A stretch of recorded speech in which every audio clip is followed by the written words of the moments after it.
Di kerajaan bernama Elarion, lahirlah seorang pangeran bernama Arka. Ia adalah anak dari permaisuri kedua, dan meskipun darah bangsawan mengalir di tubuhnya, ia selalu dianggap bayangan oleh ayahnya, Raja Malferin. Pangeran Arka tumbuh dengan hati yang lembut. Ia mencintai sastra, rakyat kecil, dan alam. Sementara saudara tirinya, Pangeran Revan, adalah ksatria kebanggaan istana, kuat, ambisius, dan digadang-gadang menjadi penerus tahta. Suatu hari, api besar melahap gudang istana. Dalam kekacauan itu, Revan terluka parah. Arka menyelamatkannya dengan susah payah, namun tak lama setelahnya, tuduhan keji datang.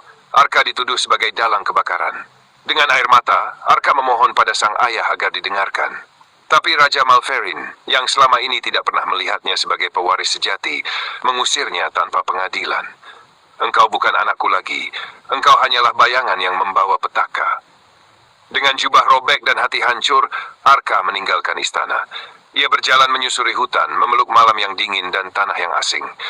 Tak ada satupun rakyat yang tahu nasibnya. Ia menetap di sebuah dusun terpencil, menyembunyikan identitasnya. Ia mengajar anak-anak membaca, menyembuhkan orang sakit dengan ilmu yang dipelajarinya semasa kecil. Namun, kesedihan tak pernah benar-benar pergi. Setiap malam, Arka menulis surat kepada ayahnya.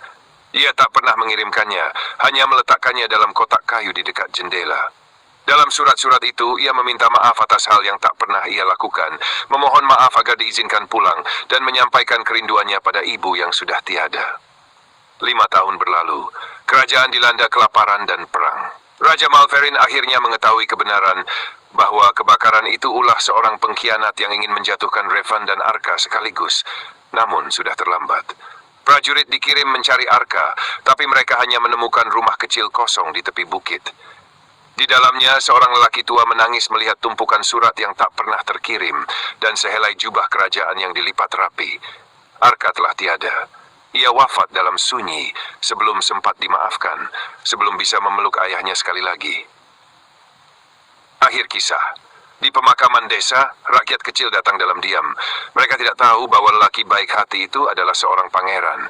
Hanya pada batu nisan kayu sederhana itu tertulis, "Di sini terbaring hati yang tulus, tak diinginkan istana, tapi dicintai dunia." Kadang kebaikan tidak langsung diakui, tapi akan selalu meninggalkan jejak di hati yang pernah merasakannya. Dan tekan tombol subscribe untuk kisah-kisah penuh makna lainnya.